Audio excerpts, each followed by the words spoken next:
दुनिया में कई देश खुद को शक्तिशाली बताने में जुटे हुए हैं, लेकिन मौजूदा वक्त में दुनिया भारत की शक्ति या फिर यूं कहे कि भारत के दम से अच्छी तरह वाकिफ हो चुकी है।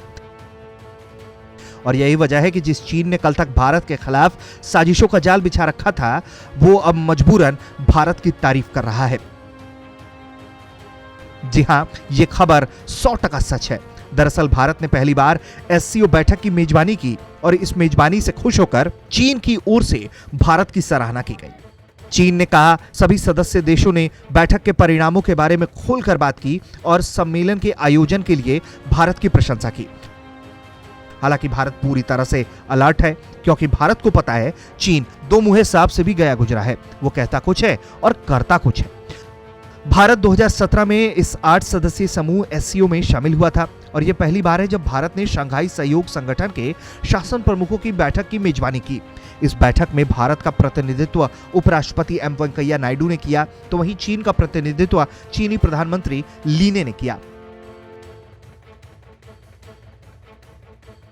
बैठक के समाप्त होने के बाद चीनी विदेश मंत्रालय के प्रवक्ता हुआ चुनयिंग ने बैठक की मेजबानी भारत के द्वारा किए जाने और इसके परिणामों के बारे में पूछे गए सवाल के जवाब में कहा कि सभी पक्षों ने परिणाम के बारे में खुलकर बात की है और इस बैठक की मेजबानी के लिए भारत की प्रशंसा की।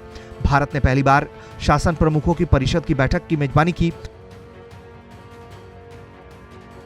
ये वीडियो लिंक के माध्यम से आयोजित की गई और नेताओं ने इस बारे में बात की कि विभिन्न शिखर सम्मेलनों के परिणामों को किस तरह से क्रियान्वित किया जाए।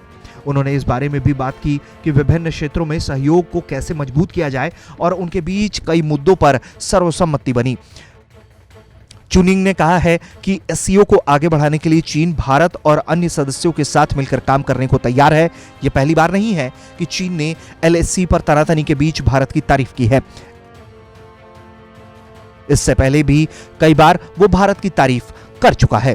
फिलहाल चीन हर बार बातचीत की आड़ में लगातार उकसावे का सिद्धांत अपनाता रहा है, लेकिन जिनपिंग और उनकी फौज को याद रखना चाहिए कि एलएसी पर जो तैयारी वो आने वाले समय के लिए कर रहा है, जो साजिशें अपने दिमाग में पाल रहा है, उसकी काट भारत के पास पहले से ही मौजूद है।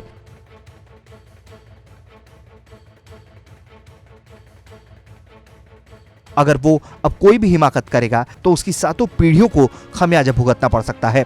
ब्यूरो रिपोर्ट, भारत तक।